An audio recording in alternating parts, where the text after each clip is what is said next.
Hello friends, 10वी उत्तीर्ण विद्यार्थ्यांचे हार्दिक अभिनंदन. यावर्षी कोरोनाचा प्रादुर्भाव असल्यामुळे 10वीच्या परीक्षा काही झालेल्या नाही आहेत, पण मूल्यांकनाप्रमाणे किंवा 9वी आणि 10वीचे काही तुमचे इंटरनल मार्क्स प्रमाणे तुम्हाला 10वीचा निकाल लवकरच तुमच्या हाती लागणार आहे. 10वी नंतर तुम्ही लवकरच आता 11वीमध्ये प्रवेशित होऊन तुम्ही पुढचे शिक्षण घेणार आहात. तर मी पहिल्यांदा माझं एक इंट्रोड्यूस करतो. माझं नाव मस्के निशांत सर, मी अंबेजोगाईवरून बोलतोय. तर या टायमाला तुम्हाला ऑनलाईन येण्याचं कारण असं आहे की आपण जो 10वी नंतर पर्याय निवडणार आहात, सायन्स घेईल कोणी आर्ट्स घेईल, तर सायन्समधला एक विषय जो आहे तो आपण टीच करतोय. मग त्यानुसार आपण एक आज काय करणार आहेत फक्त की बेसिक जे काही एक विषय आहे तुमचा फिजिक्स नावाचा 11th सायन्सला, त्या फिजिक्सबद्दल काही बेसिक कन्सेप्ट किंवा नेमकं फिजिक्समध्ये असतं काय, या काही गोष्टी आपण आज पाहणार आहेत किंवा त्या बेसिक गोष्टी मी तुम्हाला सांगणार आहे कशा प्रकारे असतात किंवा काय काय असतं. ठीक आहे. तर पहा, हा जो फिजिक्स विषय आहे तो मॅक्झिमम प्रॅक्टिकल ओरिएंटेड आहे किंवा काही गोष्टी ज्या आहेत या फिजिक्स विषयामध्ये त्या इमॅजिनेशन किंवा इमॅजिनरी टाइप्समध्ये आहेत. तुम्हाला हा जो विषय आहे तुम्हाला 11th साठी तो तुम्हाला 2 सेक्शनमध्ये डिवाइड असेल. ठीक आहे. तर 2 सेक्शनमध्ये इन द सेन्स याच्यामध्ये फिजिक्स पार्ट 1 आणि फिजिक्स पार्ट 2. तर पहा, यामध्ये फिजिक्स पार्ट 1 जो असेल त्यामध्ये तुम्हाला काही मेकॅनिकल इंजिनिअरिंग रिलेटेड म्हणजे मेकॅनिकलचे काही कन्सेप्ट असे एक 7 ते 8 चॅप्टर्स असतील. आणि फिजिक्स 2 जो पार्ट आहे तो इलेक्ट्रिकल इंजिनिअरिंगशी रिलेटेड आहे, म्हणजे त्यामध्ये जवळपास 7 ते 8 चॅप्टर्स असतील. ठीक आहे. तर पहा, याच्यामध्ये काही जो फिजिक्स 1 जो आहे यामध्ये काही मेकॅनिक्सचे किंवा मेकॅनिकलचे बेसिक कन्सेप्ट जे तुम्ही ऑलरेडी 10th पर्यंत पाहिलेले आहात किंवा त्यातले काही तुम्हाला बेसिक गोष्टी क्लिअर असतील. मग त्याचीच हाय लेवल म्हणजे काय 10th पर्यंत जे आपण सायन्समध्ये पाहिलेले आहेत किंवा फिजिक्समध्ये काही पाहिलेले कंटेंट्स आहेत त्याचीच हाय लेवल ती तुम्हाला 11th फिजिक्स पार्ट 1 मध्ये पाहायला भेटेल. मग त्यामध्ये बेसिक काही लॉज होते आपल्याला, जे तुमचा न्यूटन्स लॉज असेल किंवा बेसिक गॉस लॉज असेल, हे काही बेसिक्स लॉज आहेत. ते लॉज कशा प्रकारे इम्प्लिमेंट होतात किंवा त्या लॉजमध्ये काय काय कंटेंट्स आहेत, हा लॉज कशामुळे इम्प्लिमेंट झाला, तो कोणत्या सायंटिस्टने इम्प्लिमेंट केला, मग त्याबद्दलचे काही प्रॉब्लेम्स वगैरे आपल्याला फिजिक्सच्या पार्ट 1 मध्ये पाहिजे. त्यामध्ये बेसिक गोष्ट जी आहे, जो बेसिक चॅप्टर आहे तुमच्या फिजिक्समध्ये, तो फर्स्ट जो चॅप्टर आहे तो आहे मेजरमेंट. आता मेजरमेंट जो आहे, तुम्ही मेजरमेंट पहा, कुठल्याही गोष्ट असेल आपल्या घरामधली डे टू डे लाईफ मधली कुठलीही एखादी गोष्ट असेल, विदाऊट मेजरमेंट पॉसिबल नाहीये. म्हणजे काय, इन द सेन्स समजा आपण एखाद्या दुकानामध्ये गेलो, किराणा दुकानामध्ये गेलो, आपण मागतोय दुकानामध्ये साखर द्या. समजा साखर द्या म्हणजे त्याला काय, म्हणजे किती साखर द्या किंवा कशा प्रकारे द्या हे बरोबर आहे. मग आपण त्याला समोर होतो 1 किलो साखर द्या. मग किलो म्हणजे काय, की त्याचं मेजरमेंट आहे. काय त्याचं मेजरमेंट म्हणजे त्या तेवढ्या क्वांटिटीमध्ये आपण ती मेजर करतोय. मग आपण किलो असेल किंवा आपण जी कुठली गोष्ट मेजर करतोय, मग ते मेजरमेंटमध्ये काय असेल, समजा आपण शुगर घेतोय तर साखरचं केजी मध्ये मेजर करतोय. समजा आपण लिक्विड स्वरूपामध्ये ऑइल म्हणजे तेल घेतोय तर तो कशामध्ये घेतो, आपण लिटरच्या फॉर्ममध्ये घेतो. मग हे लिटर आहे, मग किलो आहे, ग्रॅम आहे, मग या काही गोष्टी आहेत. मग कशा प्रकारचं मेजरमेंट आहे. मग काही मेजरमेंटमध्ये काही प्रकार आहेत आणि त्याचे काही युनिट्स आहेत. म्हणजे काही गोष्टी आपण ग्रॅम मध्ये मेजर करतो, काही गोष्टी किलोग्रॅम मध्ये मेजर करतो. मग त्यामध्ये काही CGS आणि SI असे काही प्रकारचे युनिट्स आहेत. मग ते कोणकोणते युनिट्स असतील, कशा प्रकारे मेजर करतो. आपण डिस्टन्स आहे, समजा डिस्टन्स आपल्याला मेजर करायचंय, मग आपण छोटा डिस्टन्स असेल तर सेंटीमीटर मीटरमध्ये, ठीक आहे. दूरचं डिस्टन्स असेल तर ते किलोमीटरमध्ये मेजर करतो, फीट्समध्ये किंवा फूटमध्ये आपण मेजर करतो. मग हे कशा प्रकारे मेजरमेंट असतात किंवा हे मेजरमेंट कशा प्रकारे करायचं किंवा याचं कन्व्हर्जन कशा प्रकारे करायचं, मिलीमीटरचं सेंटीमीटर, सेंटीमीटरचं मीटर असेल, मीटरचं किलोमीटरमध्ये असेल, ह्या काही युनिट्स असतील, त्याचे काही डायमेन्शन्स असतील, या काही गोष्टी आपल्याला फिजिक्स या चॅप्टरमध्ये फर्स्ट जो चॅप्टर असेल तुम्हाला तो बेसिक त्या गोष्टीमध्ये पाहायचा आहे. ठीक आहे. मग त्यानंतर जो चॅप्टर आहे त्यामध्ये काय असतं, काही गोष्टीमध्ये की स्केलार आणि वेक्टर म्हणजे काही गोष्टी डिपेंडंट आणि काही गोष्टी इंडिपेंडंट असतात. म्हणजे एक बेसिक गोष्ट तुम्हाला माहिती आहे, फोर्स युनिट न्यूटन पर मीटर असेल समजा, तर त्यामध्ये न्यूटन आणि मीटर ह्या 2 गोष्टी आहेत समजा. मग या ज्या गोष्टी आहेत, मग या गोष्टींचं जे काही मेजरमेंट असेल तुम्हाला, मग या गोष्टी मेजरमेंट करण्यासाठी 2 क्वांटिटी आहेत, न्यूटन असेल आणि मीटर. मग ही एक डिराईव्ह क्वांटिटी आहे. मग ती स्केलार क्वांटिटी, वेक्टर क्वांटिटी कशा प्रकारे असतात त्या काही गोष्टी पाहिजेत आपल्याला. सेकंड चॅप्टर आहे तो आपल्या फिजिक्सचा. त्यानंतर जो चॅप्टर असेल तो चॅप्टर आहे तुमचा फोर्स. फोर्स जो माहिती तुम्हाला, समजा एखाद्या गोष्टीवर आपण अप्लाय केला, फोर्स एका प्लेस पासून दुसऱ्या प्लेसकडे मूव्ह होतो, तो फोर्स आहे. मग फोर्समध्ये काही बेसिक गोष्टी आहेत तुम्हाला माहितही असतील. डिस्प्लेसमेंट आहे, व्हेलॉसिटी आहे, एक्सेलरेशन आहे. आता जे मुलं 10वी पर्यंत मराठी मीडियमला असतील त्यांना या गोष्टी मराठीमध्ये झालेल्या असतील. बरोबर आहे. मग ते आपण त्या मराठीमध्ये पाहणार. मराठी म्हणजे मराठी प्लस तुम्हाला जे काही तुम्हाला प्रिफरेबल असेल. मी प्रत्येक गोष्ट ज्यावेळेस तुम्हाला टीच करेल एक मराठीमध्ये अगोदर त्याचं कन्सेप्ट क्लिअर करून तुम्हाला इंग्लिशमध्ये, कारण आपल्याला ज्यावेळेस कुठल्याही क्वेश्चनचं उत्तर लिहायचंय ते इंग्लिश वर्डिंगमध्ये लिहायला लागेल. त्यामुळे आपल्याला अगोदर तो कन्सेप्ट क्लिअर करायचा आहे. एकदा कन्सेप्ट आपल्या मनामध्ये बसला की आपण तो आपल्या ओन लँग्वेजमध्ये म्हणजे इंग्लिशमध्ये आपण जो आहे तो आपण आरामात प्रिपेअर करू शकतो किंवा त्याला कन्वर्ट करू शकतो. मग त्यामध्ये जो पुढचा चॅप्टर आहे तो फोर्स. मग फोर्स केल्यामुळे किंवा फोर्समुळे काय होतं, फोर्सचं युनिट काय आहे.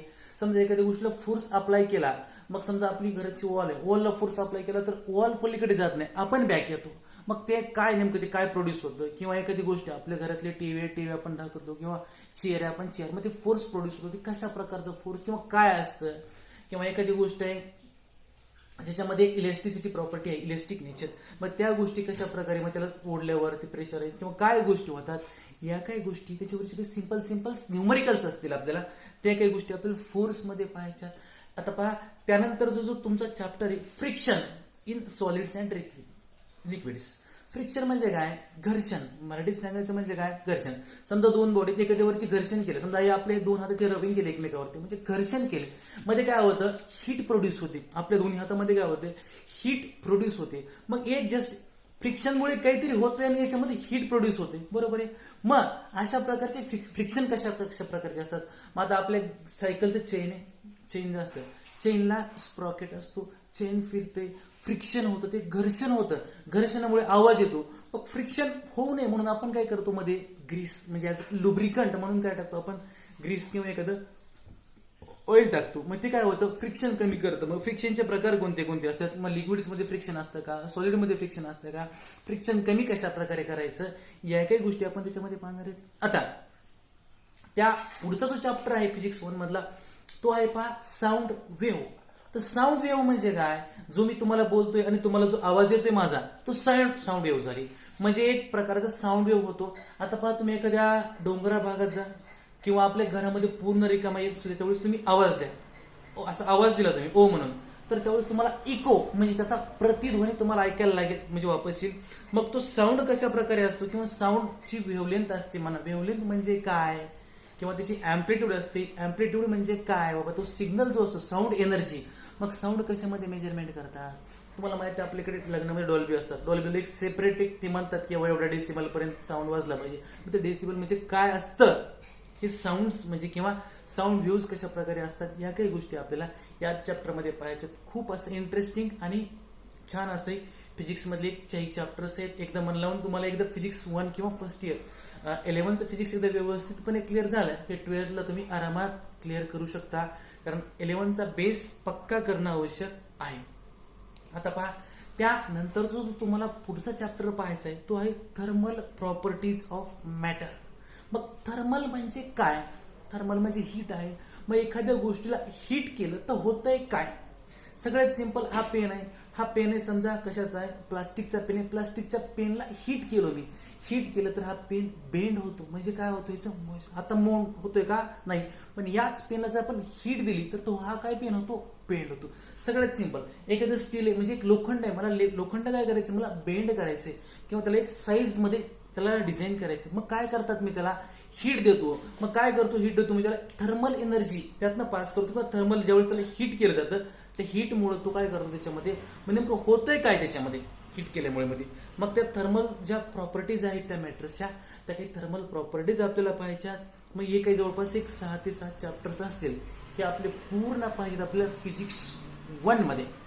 जो आपलं फिजिक्स 1 मध्ये असतील ओव्हरऑल चॅप्टर बेसिक आहेत, जास्त टेन्शन घेण्यासारखं सुद्धा नसतील, सिंपल आणि व्यवस्थित आहेत, जे तुम्हाला व्यवस्थितपणे तुमच्यापर्यंत पोहोचवले जातील. एकदम प्रत्येक विद्यार्थ्याला ग्राउंड लेवलचा जरी विद्यार्थी असेल त्या विद्यार्थ्यापर्यंत मराठी, हिंदी आणि इंग्लिश तिन्ही लँग्वेजचा प्रिपेअर किंवा तिन्ही लँग्वेजचा यूज करून तुम्हाला तुमच्यापर्यंत व्यवस्थितपणे प्रत्येक विद्यार्थ्याला हा विषय क्लिअर केला जाईल याची जिम्मेदारी आपली असेल. ठीक आहे. हा झाला फिजिक्स 1 ज्याच्यातले काही मेकॅनिकल इंजिनिअरिंगचे काही पार्ट्स आहेत. त्यानंतर जो आहे तुमचा फिजिक्स 2 सेक्शन, तर तो जो आहे तुमचा फिजिक्स 2 सेक्शन त्यामध्ये काही इलेक्ट्रिकल आणि इलेक्ट्रॉनिक्सचे काही कन्सेप्ट आहेत. ज्या मुलांना काही बेसिक 10वीला असेल त्यांना माहित असेल किंवा काही ठीक आहे काही सायन्समध्ये पाहिलं असेल, ज्यांनी व्यवस्थित मन लावून अभ्यास केला असेल त्यांच्या लक्षात असेल. पण काही मुलांना समजा व्यवस्थित आपलं कोरोना आला, ठीक आहे, अभ्यास केला म्हणाला अशा प्रकारे किंवा परीक्षा होणार आहेत का नाही या संभ्रमामध्ये अभ्यास केला नसेल, तर त्यानुसार आपण 10th सुद्धा काही जे बेसिक तुमचे कन्सेप्ट क्लिअर नसतील त्या बेसिक कन्सेप्ट क्लिअर करूनच आपण पुढे जाणार आहोत. आता पहा, काही गोष्टी असतात तुम्हाला रिफ्लेक्शन आणि रिफ्लेक्शन काही माहीत नसेल, ज्यावेळेस आपण व्यवस्थित चॅप्टर वाईज चालू करू त्यावेळेस तुम्हाला पीट टू पीट आणि लाईन टू लाईन क्लिअर करतो. एक सगळ्यात बेसिक गोष्ट सांगू तुम्हाला या चॅप्टरमध्ये काय आहे, फिजिक्स 2च्या चॅप्टरमध्ये. तर पहा, ज्यावेळेस आपण उन्हाळ्यामध्ये व्हाईट कपडे घालतो, पांढरे कपडे जास्त आपण प्रिफर करतो. का प्रिपेअर करतो, तर काय होतं की आपल्या बॉडीवरती सूर्याचा रेस पडतो, सूर्याचा रेस पडून तोच रेस बाहेर म्हणजे दूर जातो, म्हणजे माझ्या बॉडीवरती रेस आला आणि तोच रेस वापस जातोय, म्हणजे एकाच मीडियममधून त्याच मीडियममध्ये जातोय. मग हे काय होतं, तर ते रिफ्लेक्शन होतं. म्हणजे आपल्या बॉडीमध्ये हीट ऍब्झॉर्ब होत नाही, हीट काय होते, रिफ्लेक्ट होते, म्हणजे आलेली हीट वापस जाते. तो एक चॅप्टर आहे आपल्याला, तो रिफ्लेक्शनचा एक चॅप्टर आहे. तुम्हाला काय होतो ती आली. आणि समजा आपण समर मध्ये काय केलं, ब्लॅक शर्ट घातलं, डार्क शर्ट जर घातलं कुठल्याही कलरचं, तर काय होतो, शर्ट आपल्याला थोडंसं कसं वाटतं हीट जास्त, म्हणजे काय होतो, हीट ऍब्झॉर्ब करतोय. म्हणजे काय करतो, हीट आली ती आपल्या बॉडीमध्ये पास करतोय, म्हणजे एका मीडियम मधून दुसऱ्या मीडियम मध्ये हीट जाते. ते असेल तुमचं रिफ्रॅक्शन. काय असेल तुमचं रिफ्रॅक्शन. आणि व्हाईट शर्ट घातल्यावर बॉडीवरती रेस पास केल्याने तोच रेस वापस जातोय, तो असेल तुमचा रिफ्लेक्शन. काय असेल तुमचा तो रिफ्लेक्शन. मग ह्या काही गोष्टी रिफ्रॅक्शन आणि काही तुमच्या रिफ्लेक्शनच्या, मग याच्यावरती काही त्याच्यातले अँगल वगैरे काही टेक्निकल गोष्टी आहेत त्या तुम्हाला, म्हणजे तो कशा प्रकारे होतो, त्यात काही incidence angle, reflection angle, refraction angle, काही गोष्टी आहेत त्या तुम्हाला ज्यावेळेस व्यवस्थितपणे beat to beat, line to line मी क्लिअर करेन. फक्त तुम्ही आज जे आपण क्लास घेतोय जस्ट डेमो म्हणून तुम्हाला एक बेसिक काय काय आहे फिजिक्समध्ये या गोष्टी मी क्लिअर करतोय. तर काय आता फिजिक्स सेकंडमध्ये फर्स्ट चॅप्टर जो आहे तुमचा रिफ्रॅक्शन ऑफ लाईट, जो लाईट रेज रिफ्रॅक्शन होतो त्या प्रकारचा आपण पाहतोय. आता पहा, कधी कधी तुम्ही ज्यावेळेस तुमचं 10th पर्यंत सायन्सच्या लॅबमध्ये गेला असेल तुम्ही, तर सायन्सच्या लॅब शक्यतो डार्क रूम मध्ये असते. डार्क म्हणजे पूर्ण डार्क केलेलं असतं. का असतो, कारण त्याच्यात लाईटचे रेज वगैरे रिफ्लेक्ट होणे किंवा जे काही प्रॅक्टिकल्स आहेत तुम्हाला प्रॉपरली दिसेल, म्हणजे जो डार्क रूम असते त्याचा जो असतो तो त्यामध्ये रिफ्रॅक्शन प्रॉपरली होतं, लाईट रेज ट्रान्समिट होत नाही. तर त्यानंतर जो चॅप्टर आहे तो रे ऑप्टिक्स म्हणून आहे, म्हणजे जे लाईटचे रेज आहे ते त्या प्रकारचं एक थोडंसं त्यामध्ये डिटेल्स असेल.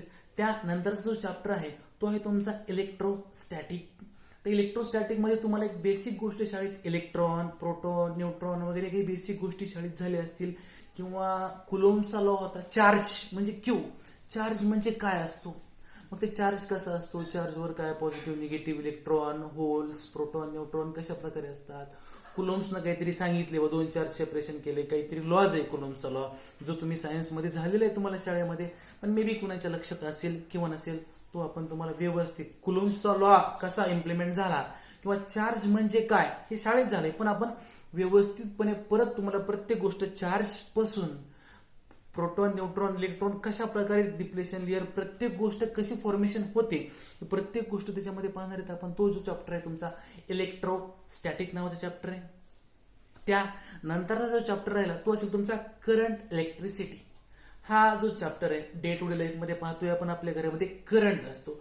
करंट म्हणजे काय, nothing but flow of electrons. 3 शब्दाची डेफिनेशन आहे. What is mean by current, तर करंट म्हणजे काय, इलेक्ट्रॉन्सचा जो फ्लो होतो त्याला म्हणायचं करंट.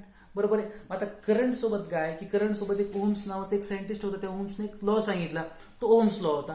ओम्स लॉ काय म्हणतो, एखाद्या कंडक्टर मधून करंट फ्लो झाला तर तो काय असतो, डायरेक्टली प्रोपोर्शनल असतो.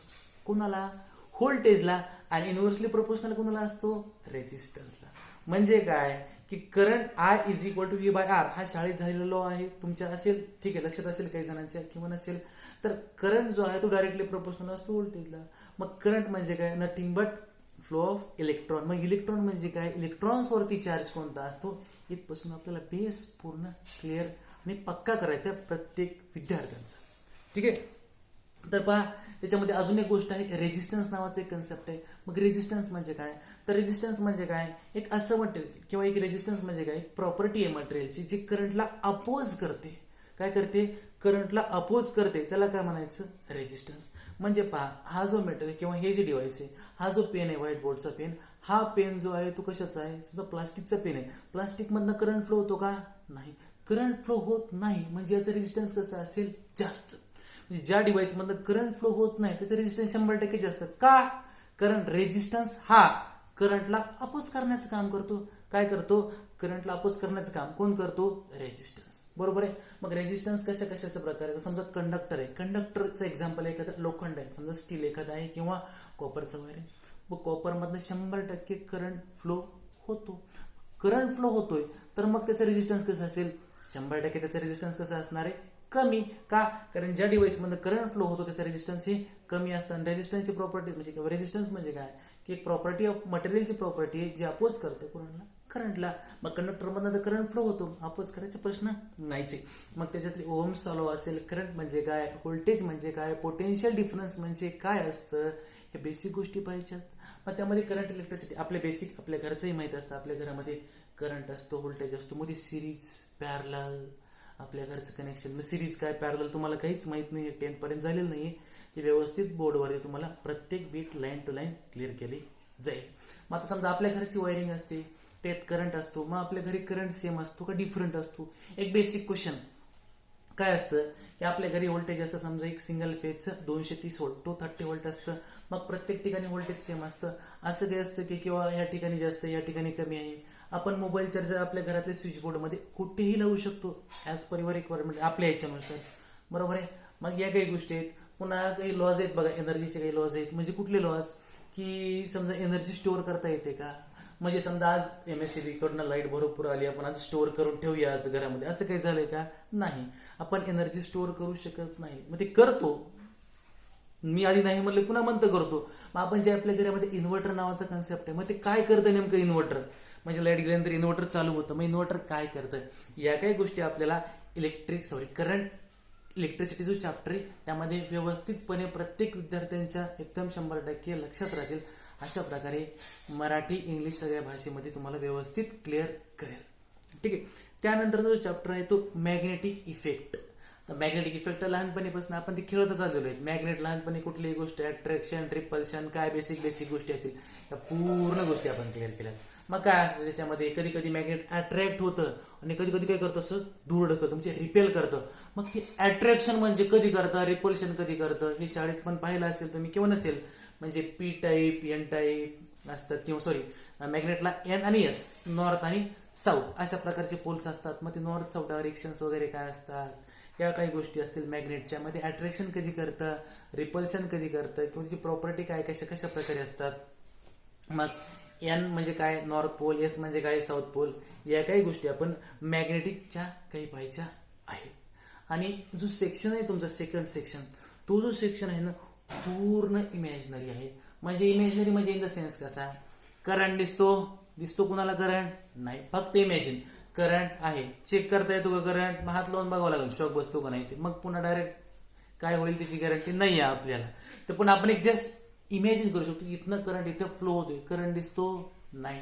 डिव्हाइस चालू होतो त्याच्यातनं पण बाकी टीव्ही चालू होतो, करंट आला त्याच्यानंतर किंवा व्होल्टेज आलं पण दिसतो नाही.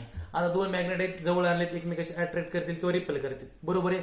पण मध्ये काहीतरी आहे, ते काय दिसत नाहीये पण दिसत, म्हणजे आहे रिपेल करायला, अट्रॅक्ट करायला. इमॅजिनरी लाईन्स काहीतरी आहेत, म्हणजे पूर्ण इमॅजिनेशन आहे.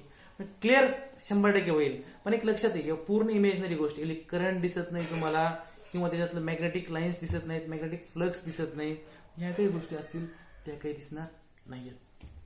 पुन्हा त्यानंतर जो आहे तो मॅग्नेटिझम नावाचा कन्सेप्ट आहे. मॅग्नेटिझम म्हणजे ती पूर्ण मॅग्नेटच्या प्रॉपर्टीज कुठल्या प्रकारचे असतात, कशा प्रकारचे असतात, फॉर्मेशन कशा प्रकारे होतं, त्या काही गोष्टी असतील. आणि त्यानंतर जे आहे तुमचं की मॅग्नेट नाहीये, बरं का, इकडे बघा, मॅग्नेट नाहीये पण ते अट्रॅक्शन किंवा रिपल्शन 100% करू शकतं.